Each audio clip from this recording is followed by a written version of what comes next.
Hello again, everybody. It's St Nicholas, and especially all you boys and girls. I hope you are well and have had a lovely week. It's now July the 12th, and I've got another story about St Paul.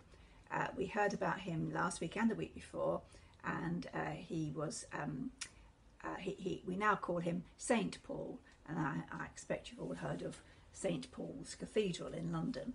So this is another story that happened to Paul.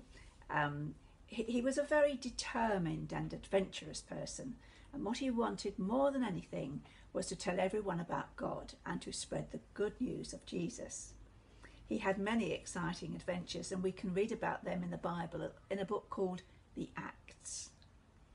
Today I'm going to tell you about just two of those adventures, and they clearly show that Paul's trust in God helped him escape from terrible situations, so that he was able to go on travelling and then tell even more people about Jesus. In this first story, Paul was with his friend Silas. Already they had travelled many miles together, telling everyone they knew and met about Jesus. Soon they had many followers, and in each town they visited the groups of people called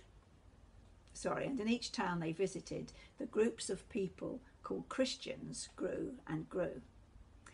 But of course Paul had enemies. These were the religious leaders who believed that Paul and Silas and their friends were causing trouble. They thought that these Christians could be dangerous, and they did all they could to get rid of them. One night Paul and Silas were arrested, flogged and thrown into prison, accused of disturbing the peace.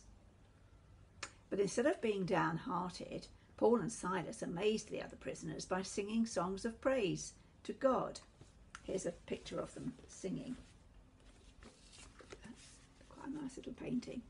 Paul and Silas singing praises to their God, which of course was very surprising given where they were. But then, in the middle of the night, there was a terrible thundering rumble beneath the foundations of the prison. It was an earthquake. The prison doors stood open. The prisoners' chains fell off. The jailer thought that the prisoners had all escaped, and he would have killed himself if Paul hadn't shouted out loud. Here's a picture of the jailer, really worried because he thought the prisoners were all going to escape, and he was going to kill himself with a sword. But Paul called out, "It's okay, we're here, we haven't run away." And of course the jailer, became a Christian himself, because then he understood the power of Jesus, the Son of God. And soon there were many more people in that town, it was called Philippi, who believed in the good news of Jesus. Paul and Silas moved on to other towns and cities, and they met with their new friends, such as Timothy, who travelled with them, and they preached in the synagogues, and they healed people, and they helped many to become Christians. Now, a great deal of Paul's journeys were made on foot, but sometimes God told him to go to far-off places across the sea, and then, of course, he needed a ship or a boat. Now, the Mediterranean Sea is well known for being dangerous in stormy weather. But the ship set sail one stormy day with Paul and many others on board. He was a prisoner once more. This time he was being sent to Rome in Italy, where he was to stand trial. The weather got worse and worse. The wind was gale force, and the waves were higher than a house. The sailors couldn't keep the ship on course, even when they took down the sails. They tried to lighten the ship by throwing the heavy cargo overboard. They couldn't see the sun, they couldn't see the stars, so they had no idea where they were. Everyone on board thought they were going to die.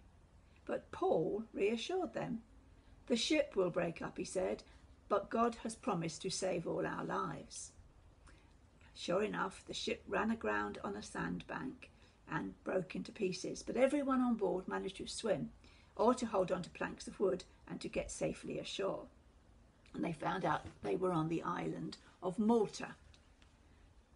There was no thought then of sailing again until the spring. This time all went well, and Paul came to Rome. The Christians came out to meet him. For the next 2 years, while he awaited trial, Paul welcomed all who came to see him, and he taught them all about the Lord Jesus Christ. So the good news had spread from Jerusalem. It had been carried to Antioch in Syria, to Greece, and to Rome in Italy. All over the Roman Empire, Christians were sharing the message of Jesus with their friends. And like Paul, they were ready to suffer and to die for their faith. So that's a story very much in brief of Paul and some of his adventures, which, as I say, you can read more of. There is a picture of Paul and the other men on the boat when it was shipwrecked. Hope you enjoyed that story. Thank you for listening, and I'll see you all again soon. Bye-bye.